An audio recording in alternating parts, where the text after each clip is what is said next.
Emily Turner never expected her life to change on an ordinary Monday night. Yet some nights carry storms long before rain ever hits the ground, and this night carried one that had been building quietly for months. Her home in Portland, Oregon, always felt calm from the outside, with tall pine trees and a gentle streetlight flickering on the corner. But inside her heart lived a weight she could not name, a tiredness that came from holding a family together by herself. That night she fell asleep. Earlier than usual, exhaustion pulling her down like a soft tide. She curled under her blanket, the house quiet except for the humming heater and the faint ticking of the hallway clock. She had spent hours replaying small things in her head, things that seemed harmless before but now felt heavy, like the late nights her husband Mark had been having, the sudden changes in his mood, the way he kept his phone close even in the house. Emily kept trying to push the thoughts away, telling herself she was overthinking, telling herself everything was normal. But deep inside she felt the truth building like a shadow behind her ribs. As she drifted into sleep, she wished for one peaceful night, one night where her heart could rest, but peace did not come. Instead she woke to the sound of her bedroom door opening slowly, a soft creak, a faint breath of cold air sweeping in. For a moment she thought she was dreaming, but then she saw the shape standing in the doorway. Her son, Daniel, 19. Tall, quiet and gentle in nature, stood there with his hand still holding the doorknob. His face looked pale, almost frightened. His eyes held something she had never seen before, something that didn't belong on the face of someone so young. Emily pushed herself up in bed, trying to understand why he was there, why he looked like he had been running or crying or both. "Mom," he whispered, his voice shaking in a way she had not heard since he was a small boy afraid of thunderstorms. Emily felt a jolt of fear. She switched on the small lamp beside her, flooding the room with soft light. "What's wrong?" she asked, her heartbeat rising. Daniel stepped into the room, closing the door slowly behind him, and for a second the silence felt too large, too full of something unbearable. He came closer, his steps uneven as if each one carried a truth he wasn't ready to say. "I didn't want to wake you," he said. "But I couldn't wait until morning." Emily nodded, trying to keep her voice calm. "Tell me, sweetheart, I'm here."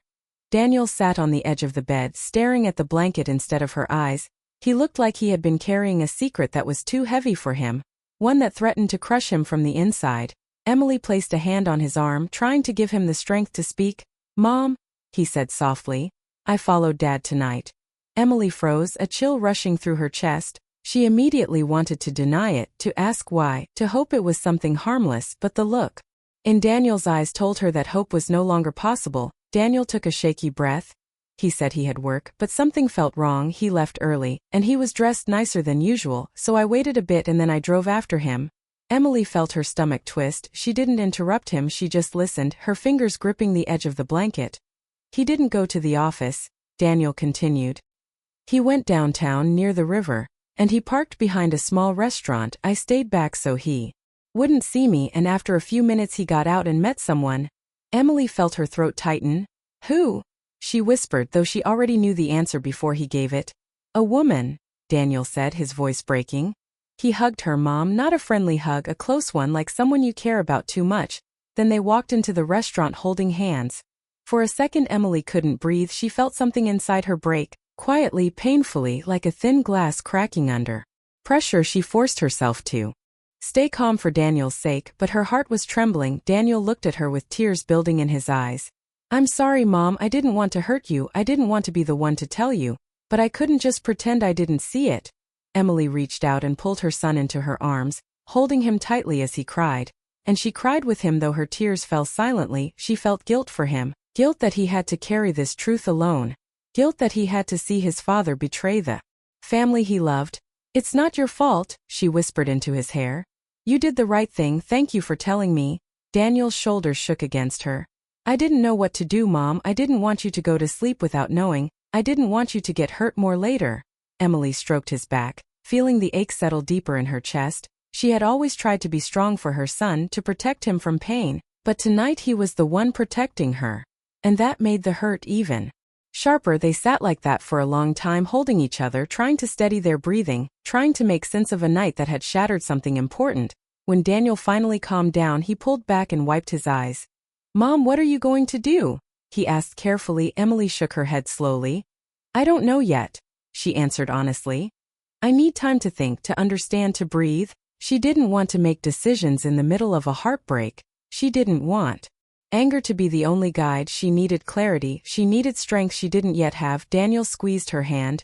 "Whatever happens, I'm here for you, Mom. I won't let you face this alone." His words were soft, but they filled the room with warmth, a warmth that softened the cold truth even just a little. After Daniel left the room, gently closing the door behind him, Emily sat in the dim light of the lamp, unable to lie back down, unable to sleep. The silence in the room felt different now. Heavier, louder, like it was echoing the betrayal she couldn't escape. She looked around her bedroom, a room she had shared with Mark for over 20 years. A room filled with memories, laughter, old fights, small joys, and everything in between. Now it felt strange, unfamiliar, like a space that didn't belong to her anymore. She stood up and walked toward the window, pulling the curtains aside and staring out into the dark neighborhood. The streetlights glowed softly, casting warm colors over the quiet houses. Everything looked peaceful, but inside her everything felt broken. Questions spun in her mind, fast and sharp. Why did he do this? How long had it been going on? Was it her fault? Was she not enough? Did he ever love her the way she loved him? She pressed her forehead against the cool glass, trying to calm the storm of thoughts. She knew she couldn't blame herself. She knew she had given everything she had to that marriage, but betrayal has a way of twisting the mind before the heart can catch up. As she watched the empty street, she remembered moments when Mark had looked at her differently, moments she had ignored, like when he stopped holding her hand in public, or when he no longer asked how her day was, or when he slept facing away from her night after night. She wondered if this was the night everything truly ended or just the night she learned the truth. Emily stayed by the window for a long time, trying to process everything Daniel had told her, trying to figure out what her next step would be. She wasn't sure of anything, not yet, but she knew one thing for certain. Life as she knew it would not be the same anymore. And deep inside her heart, beneath the pain, beneath the fear, a quiet strength began to rise, slow but steady, like the first light of morning. Because sometimes the hardest truths come to break the life you knew, but also to make room for the life you deserve. Emily didn't know what waited for her next. She only knew that the night had opened a door she never wanted to walk through, but she would walk through it anyway because now she had no choice. And this was only the beginning of a story she never thought would belong to her. The morning after Daniel told Emily the truth came with a soft gray sky that matched the heaviness inside her chest. She woke early because sleep refused to return. Her mind had been running all night, replaying her son's voice, replaying the image she never saw but now felt too clearly. Her husband walking hand in hand with another woman, the kind of small detail that could destroy years of love in a single moment. She walked quietly into the kitchen, the house still dark except for the faint glow of the fridge when she opened it. She poured herself a cup of coffee but didn't drink it. She just held it between her shaking hands, staring at the steam like it held answers. She felt like a stranger in her own home, a home she had built from nothing, a home she had decorated with love, a home she no longer recognized because betrayal changes everything. She kept thinking about Daniel, about how he looked when he stood in her doorway the night before, pale, frightened, hurting for her. That thought broke her heart almost as much as Mark's betrayal did. She hated that her son had to see something so painful. She hated that he had to be the one to carry the truth to her. When the sun finally rose, she got dressed and grabbed her car keys. She needed space, she needed air that was not filled with the memories of Mark's lies. She left a note for Daniel, telling him she just went for a drive and would be back soon. She drove without a real destination, just following empty roads until she reached the riverfront where she used to walk before her life became too busy to breathe. The air near the water felt cold but refreshing. The sound of the flowing river reminded her that life kept moving even when hearts were breaking. She sat on a wooden bench, letting the breeze brush against her face, letting herself feel small for a moment because everything around her felt too big. As she sat there staring at the water, she heard a familiar voice behind her say her name. She turned quickly, surprised to see Nathan Lewis, her old friend from college, standing a little distance away with that same calm, warm expression she remembered. She hadn't seen him in more than 10 years. Life had taken them in different directions, yet here he was, looking almost the same, older of course, but still carrying that gentle presence she once admired. He walked closer with a smile that didn't push, didn't expect anything. It just asked if she was okay without actually saying the words. She tried to smile back but it came out weak, broken, and Nathan saw it instantly. He sat beside her, keeping enough space to show respect, but close enough to show support. "What happened?" he asked softly, his voice steady in a way that made her want to crumble. She didn't know why she trusted him, but something inside her loosened and she told him the truth. She told him about the late nights, the lies. The moment Daniel came into her room shaking with fear because he had seen something a child should never see from a parent, she spoke fast, like she had been choking on the words for months without realizing it. And Nathan listened without interrupting, without judging. He listened like someone who cared deeply even after years of silence. When she finished speaking, her eyes were wet but she refused to cry fully. She didn't want to break in front of anyone. But Nathan looked at her with such kindness that the tears fell anyway. She wiped them quickly, embarrassed, but he shook his head gently, letting her know she didn't need to hide anything. "You didn't deserve any of that," Nathan said softly, and the sincerity in his voice hit her harder than she expected, because hearing someone say she didn't deserve pain reminded her how long she had been carrying it. She felt a strange warmth spread inside her, a small reassurance she didn't know she needed. They walked along the river, talking about things they hadn't spoken about in years, their old dreams, the life choices they made, the people they became. Nathan told her about his work, his travels, how he had always wondered how she was doing but never found the right moment to reach out again. She listened and felt herself relax for the first time in months.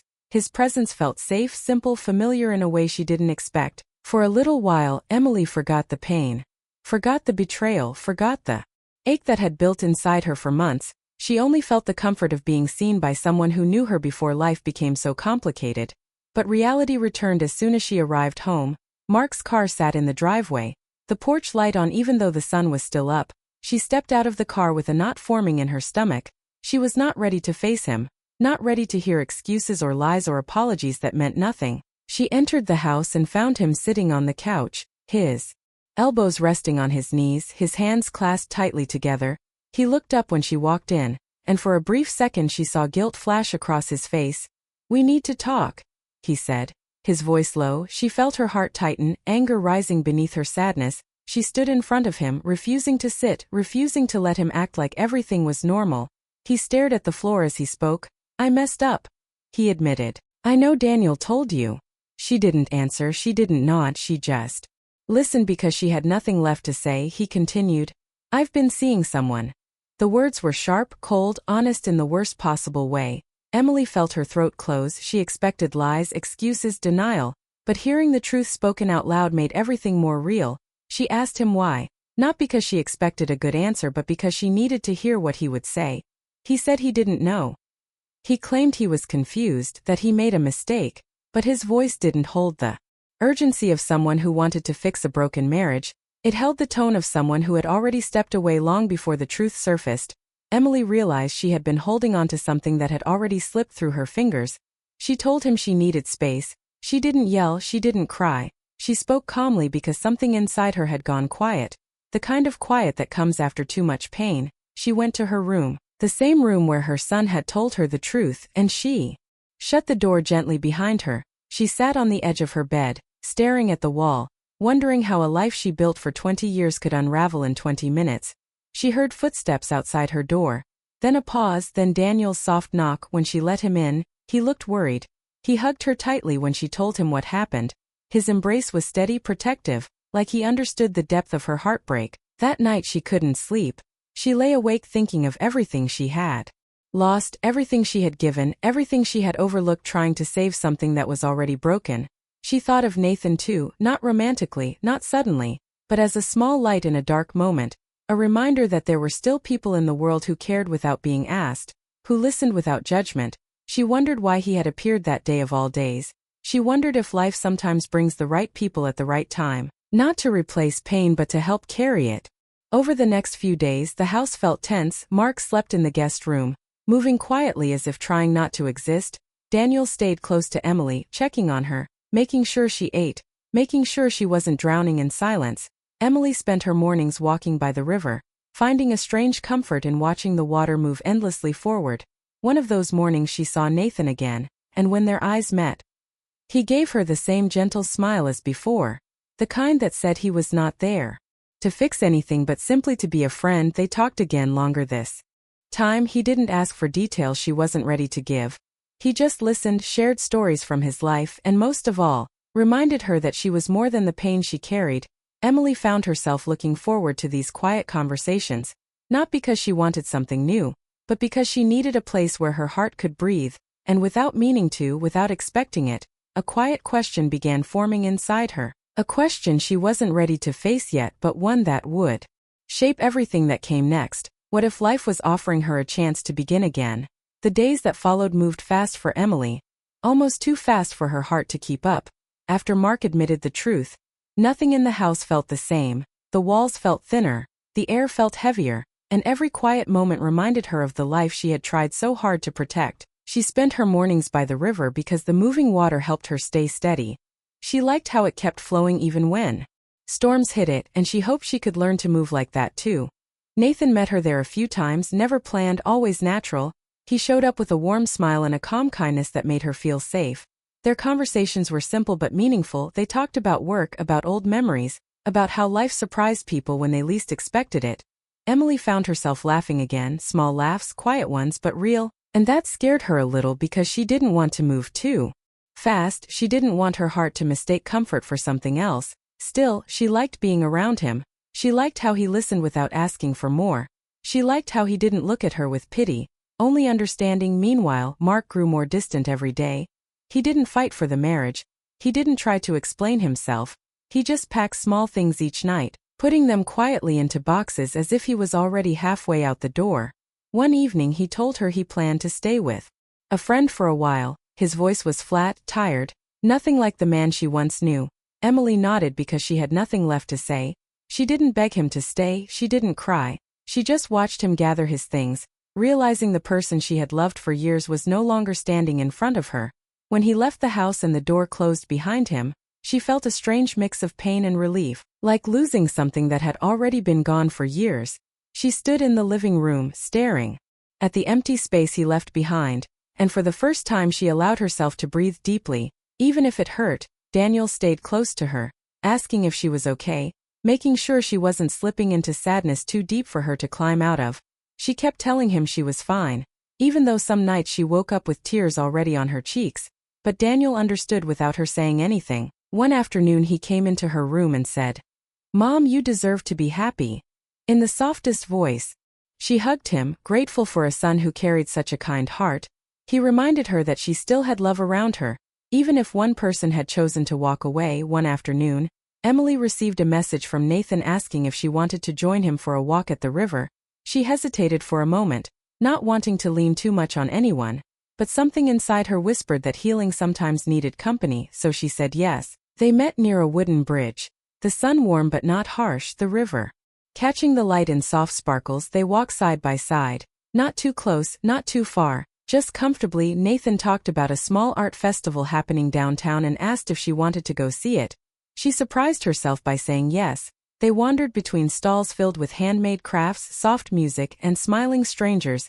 Emily found herself enjoying the colors, the sounds, the simple joy of being somewhere new. She told Nathan she hadn't felt this light in a long time, and he smiled in a gentle way that made her heart warm. As they sat under a tree eating warm pretzels, something shifted inside her, not fast, not dramatic, just a quiet realization that life was still offering her small pieces of beauty. She didn't know what it meant.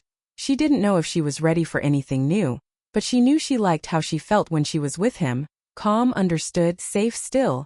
She held back her emotions because she respected her own healing and she respected him. She didn't want to confuse gratitude with attraction. But when she looked at him, laughing at something silly she said, she couldn't deny the gentle spark that had begun to grow inside her. Days continued like that, simple and warm, each one giving her a little more strength. One evening, while sitting on the porch watching the sunset, she thought about her marriage. She thought about how long she had been fighting alone, how long she had been hoping things would change, and she realized she had lost herself long before Mark left. She had forgotten her own dreams, her own heart in the effort of holding a family together. She whispered to herself that it was time to start living again, not for anyone else, but for her own soul. Then came the night that changed everything, not with drama, not with shouting, but with honesty. Nathan had invited her to a small cafe by the river, a place with soft lights and acoustic music. It felt warm and cozy, the kind of place where people spoke quietly because loudness wasn't needed. When she arrived, he stood and greeted her. With a smile that reached his eyes, they talked for a long time, laughing, sharing stories, enjoying each other's presence in a way that felt natural, real, unforced. After the waitress took their empty cups, a soft silence settled between them, not awkward, just full of things unsaid. Nathan looked at her gently and said, "Emily, I don't want to cross any lines, I don't want to push you into anything, but I need to be honest with you." Her heart beat faster. Unsure of what he would say, he continued, "I care about you more than I expected, more than I planned." He paused, giving her space to breathe. "But I won't rush you and I won't let you feel pressured. I just want you to know that you're not alone, not now, not ever." Emily felt the air shift, her heart tightened and softened at the same time. She appreciated his honesty, his patience, his respect. She didn't run from it, she didn't panic. Instead she placed her hand on the table, close to his but not touching, and said, softly, "Nathan, I care about you too, but I need time, I need to heal." He nodded instantly, no disappointment, no pressure, just understanding, and that moment, that simple exchange, became the first gentle step toward something new. Something she wasn't ready to label, but she was no longer afraid of it either. When she returned home that night, Daniel was waiting on the couch pretending not to be curious. She sat beside him and told him she had a nice evening. He smiled widely, happy to see his mother finding warmth again. He hugged her and whispered, "You're stronger than you think." And she knew he was right, because she felt stronger than she had in months. In the weeks that followed, Emily and Nathan continued seeing each other, slowly, gently, without labels or promises, just companionship. She healed piece by piece, learning to trust herself, learning to love herself again. She didn't rush into love. She didn't try to fill the missing pieces with someone else. She simply allowed herself to grow, and every time Nathan watched her with quiet admiration, she felt a soft warmth that reminded her she was still capable of being cared for. One evening, as she stood on the riverbank watching the sunset paint the water orange and gold, Nathan walked up beside her. They didn't speak, they just watched the sky change colors, and Emily realized that she was no longer living in the shadow of betrayal. She was stepping into a future she chose, a future she shaped, a future filled with new beginnings, maybe love, maybe not yet, but definitely hope. She turned to Nathan with a gentle smile, one that carried strength she had rebuilt from scratch, and he smiled back, knowing without words that this was the start of something meaningful, something tender, something real. And for the first time in a long time, Emily felt peace settle in her heart, soft and steady, as the river continued to flow beside her, carrying away everything she was finally ready to let go, and bringing toward her everything she was finally ready to receive.